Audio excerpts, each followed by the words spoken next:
everybody. My name's Deborah Johnston. I'm in Melbourne, Australia, and I'm a business and mindset mentor for female entrepreneurs, and I help female entrepreneurs with their mindset, all the different things, all the blockages that come up. I use hypnosis methods. I have a background in training in NLP as well. So always listening to the subconscious and what comes out of their mouth directly from their brain.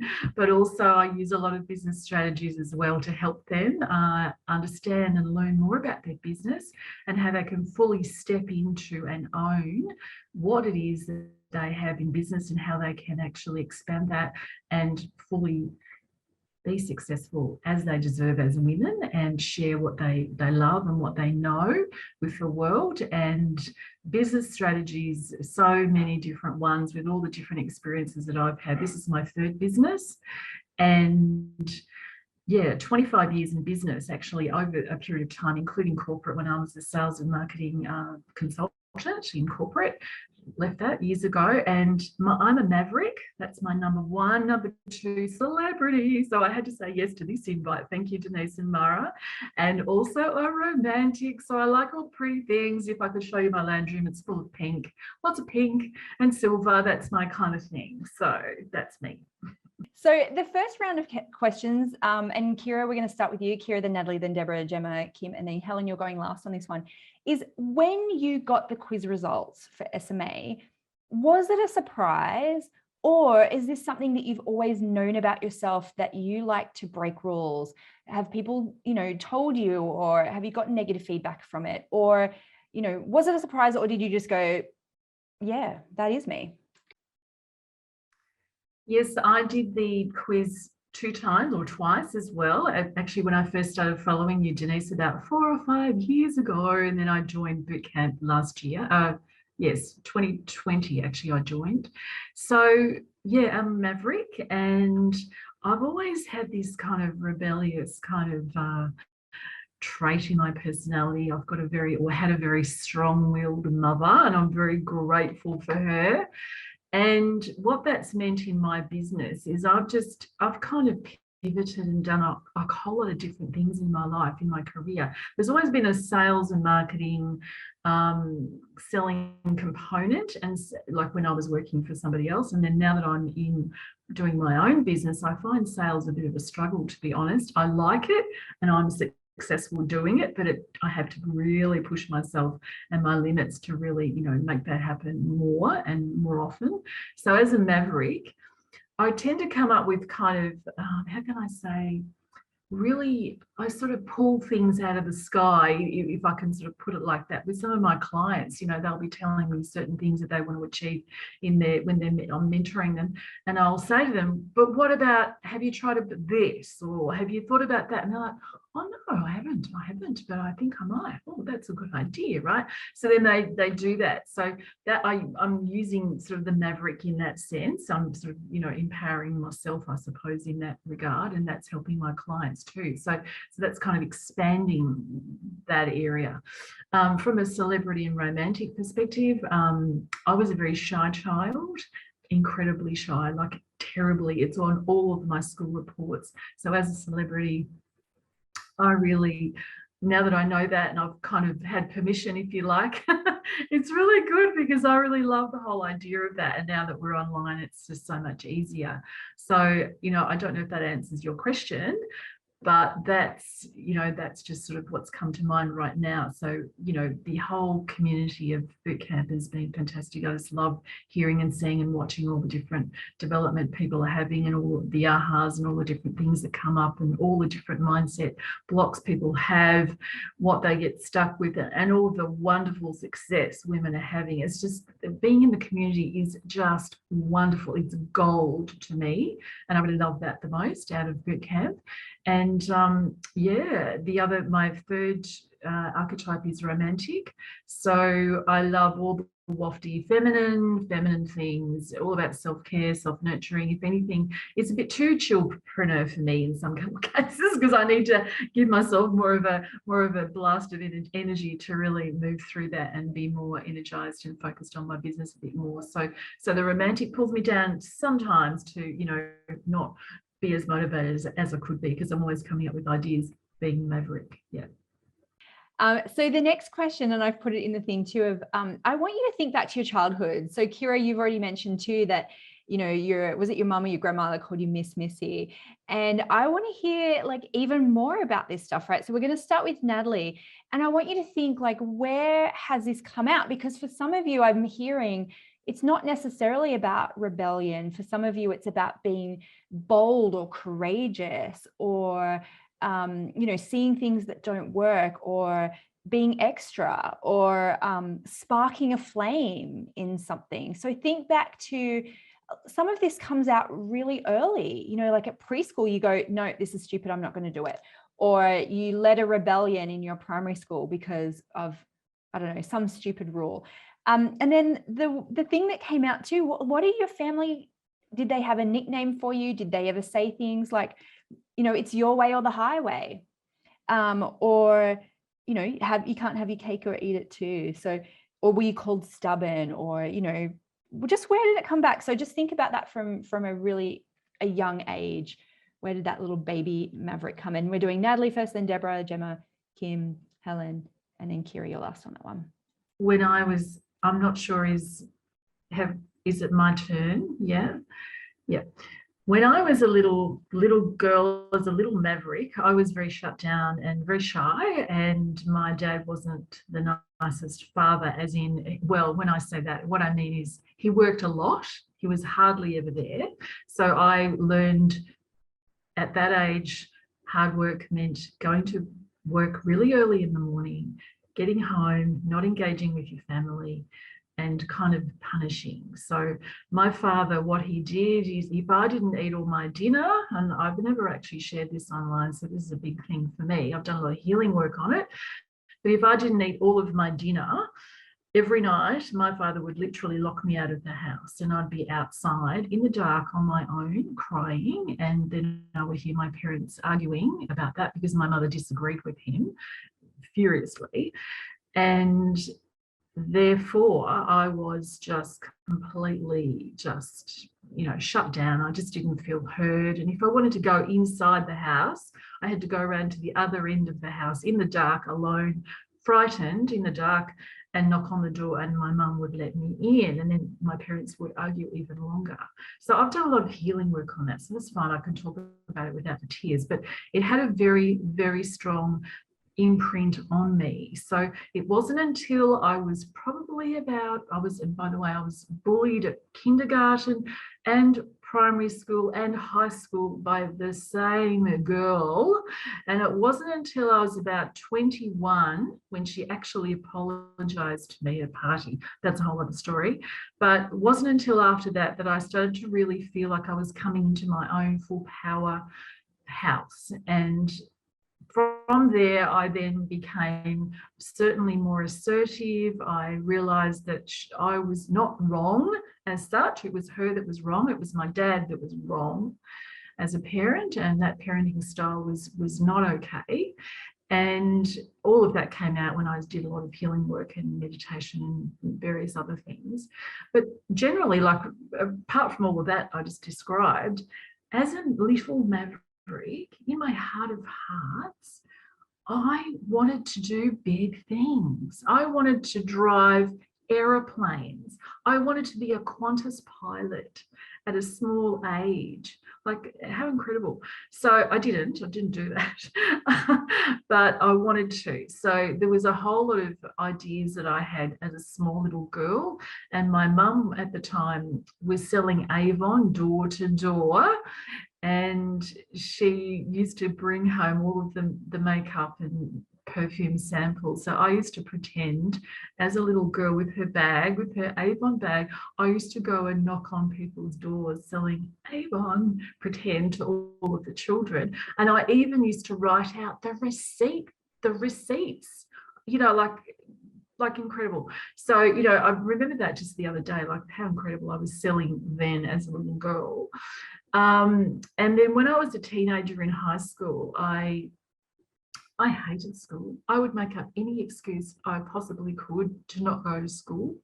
And then when I had my first job in retail, I decided to study, and I funded my own, university degree in sales and marketing, visual merchandising, and a couple of other shorter courses.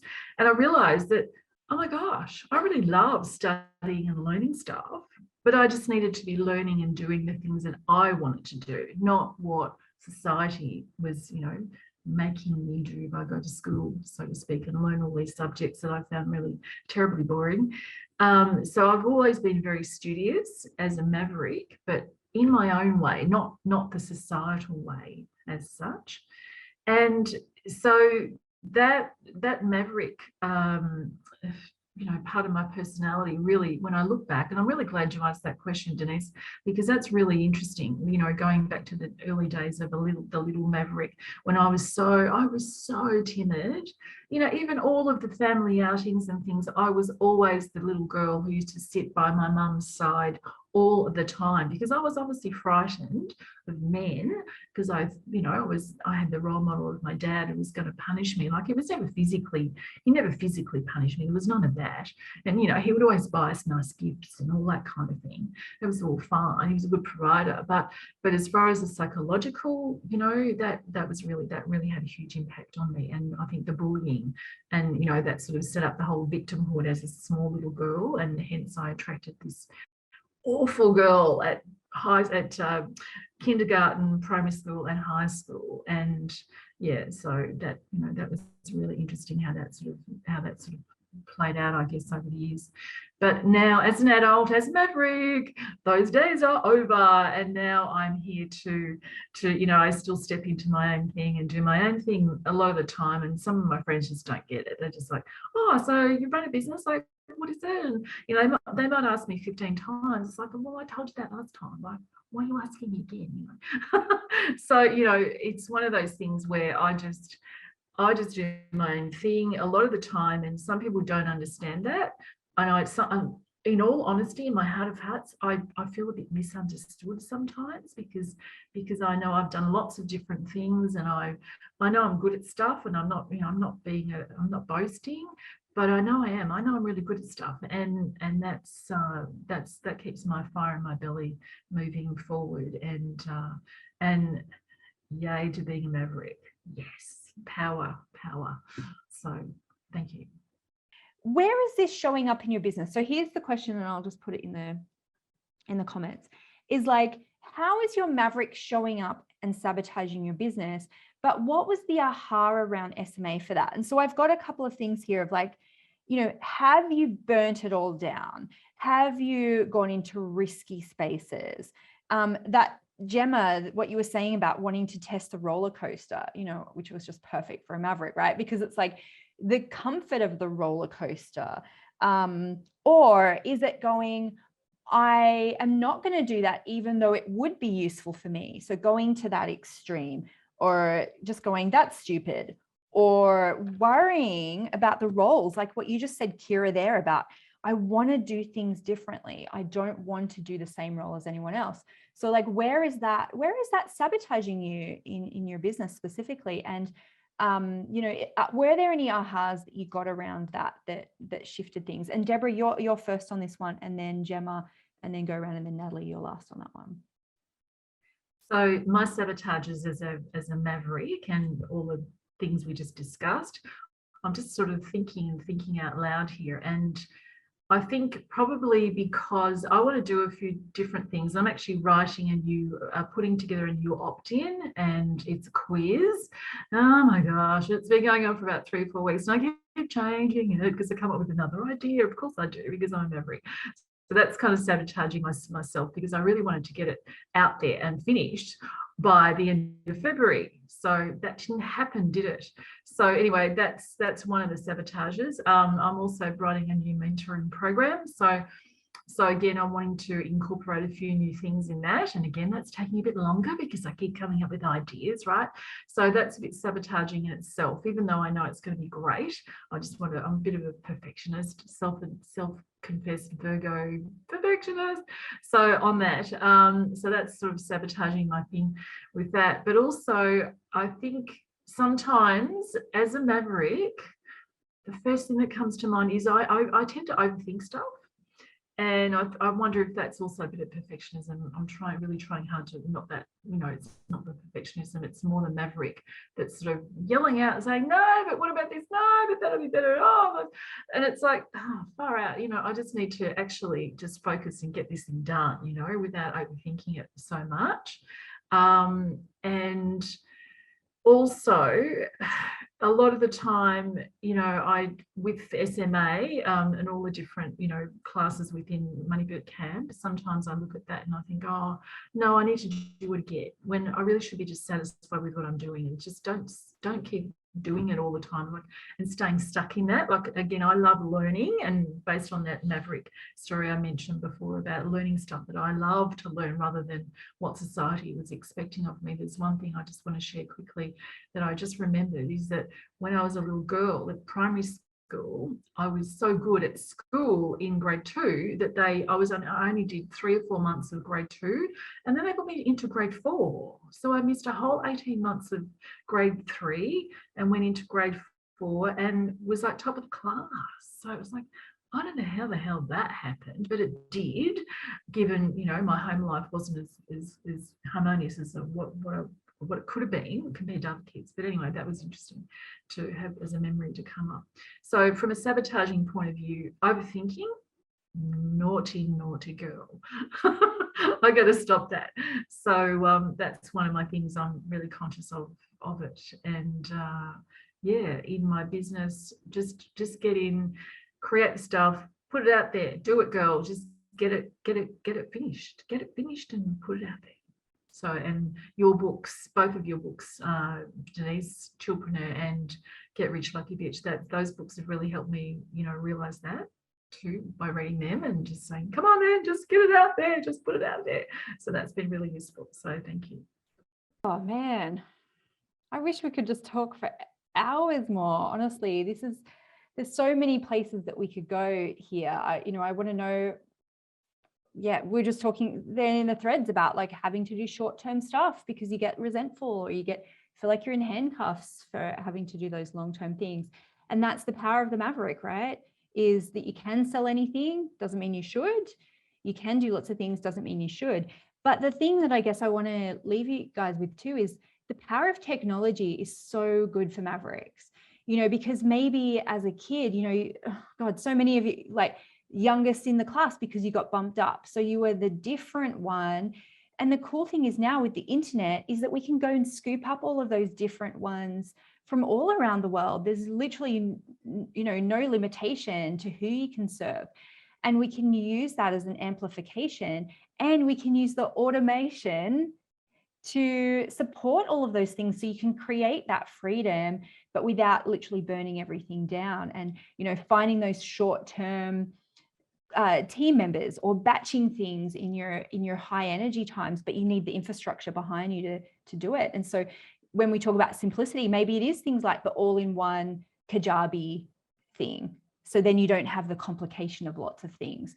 So there's a lot of ahas there around, just finding that way so you don't have to do fuck you to the funnels and burn it all down. It's like, I'll do it, but it's on my terms and it's got to support me, not the other way around. So there's so many nuances there around team and systems that will help us, because I'm a maverick second, to help us thrive, not double down on our self-sabotage and create those unhealthy patterns. So I got so much out of this. I hope you guys did too. All right, I've got to go. Thank you.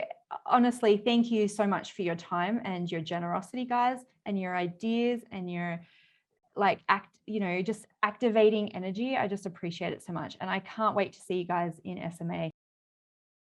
So, are you a ruler, a connector, or a maverick? Hang on, maybe you're more of a romantic or a celebrity. Take the money personality quiz right now and find out which of the 8 money archetypes you are.